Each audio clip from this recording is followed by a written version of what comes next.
नमस्कार, जय जगन्नाथ। आपण मानकु मो चैनल को अनेक अनेक अभिनंदन।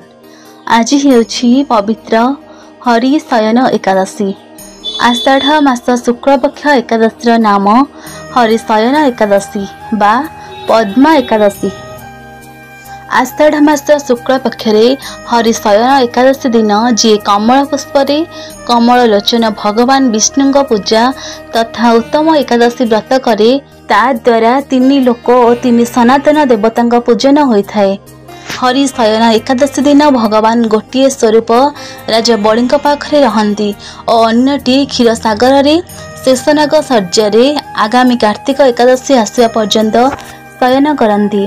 एणु आषाढ़ मास शुक्ल पक्ष एकादशी ठारू कार्तिक मास शुक्ल पक्ष एकादशी पर्यंत मनुष्य उत्तम रूप धर्म आचरण करने उचित। जो मनुष्य यह व्रतर अनुष्ठान करे से परम गति प्राप्त हुए। एणु यत्नपूर्वक यह एकादशी व्रत करने उचित। एकादशी राति रे जागरण करी शंख चक्र और गदाधारी भगवान विष्णु भक्तिपूर्वक पूजा करने उचित। यही व्रत करुथिया मनुष्यर पुण्यर गणना करने को स्वयं चतुर्मुख ब्रह्मा मध्य असमर्थ। जीए यही प्रकार भोग और मोक्ष प्रदानकारी सर्व पापहारी उत्तम एकादशी व्रत पालन करी से संसार रे सर्वदा भगवान विष्णुଙ୍କର अति प्रिय होई रहे। जो मनुष्य दीपदान और पलाशपत्र रे भोजन एवं व्रत करी चतुर्मास अतिबाहित करे से मध्य विष्णुଙ୍କର अति प्रिय। चतुर्मास रे भगवान विष्णु सोई रहंती। एथिपाई मनुष्य भूमि रे शयन करबा उचित। श्रावण मास रे साग, भाद्रव मास रे दही, आश्विन मास रे दधी एवं कार्तिक मास रे डाली त्याग करिदेबा उचित। जी चतुर्मास ब्रह्मचर्य पालन करे से परम गति प्राप्त हुए। एकादशी व्रत द्वारा ही मनुष्य सबु पापर मुक्त हो जाए। एणु सर्वदा यही व्रत करबा उचित। यह कदापि भूलिबा उचित नहीं। शयनी और बोधिनी एकादशी मध्य जो कृष्ण पक्ष महा एकादशी पड़े गृहस्थ पाई केवल ताहा ही व्रत रखिबा योग्य। अन्य मासर कृष्ण पक्ष एकादशी गृहस्थ पाई व्रत रखिबा योग्य नुहे। शुक्ल पक्षर समस्त एकादशी करबा उचित। आज हरि शयन एकादशी महाप्रभु श्री जगन्नाथंकर द्वादश यात्रा मध्यरु शयन यात्रा अन्यतम। आषाढ़ शुक्ल एकादशी रे यह उत्सव पालन करा जाए। यह हरिशयन यात्रा नाम सुपरिचित। आषाढ़ शुक्ल एकादशी ठारू कार्तिक शुक्ल एकादशी पर्यंत 4 मास धरी शयन करुथिबारु एहाकु चतुर्मास्य कहुए। यही समय साधु सन्त वैष्णव और अन्य भक्तवृंद चतुर्मास्य व्रत पालन करिथांती। अतः परं प्रवक्ष्यामि स्वयं नेत्रोत्सव मृतमं आषाढ़ी मवधिं कृत्या हरे स्वापस्तु कर्कटे वार्षिका सुस्तुरे मासन जावत स्वत कार्तिक द्विजा। आज रात्रि रे रत्न सिंहासन उपरि श्रीजीउंकर बड़ सिंहार बेश भोग इत्यादि सारी महास्नान पूजा ठा नीति करा जिबा परे श्रीमंदिर भंडार घर 3 मूर्ति शयन ठाकुर पूजा पंडा सेवायतंक द्वारा 3टी रौप्य थाली रे विजे होइथांती।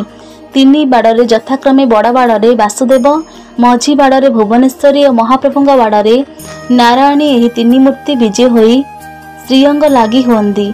एही दिन रात्रि काल रे 2 थरा बड़ सिंहार बेश और भोग होइथाए। प्रथमे शयन ठाकुर माने विजे होई श्रीअंग लागी हेबा परे पुनः बड़ सिंहार बेश और भोग अनुष्ठित होइथाए। एहाकु बल्लभ बड़ सिंहार कहा जाइथाए।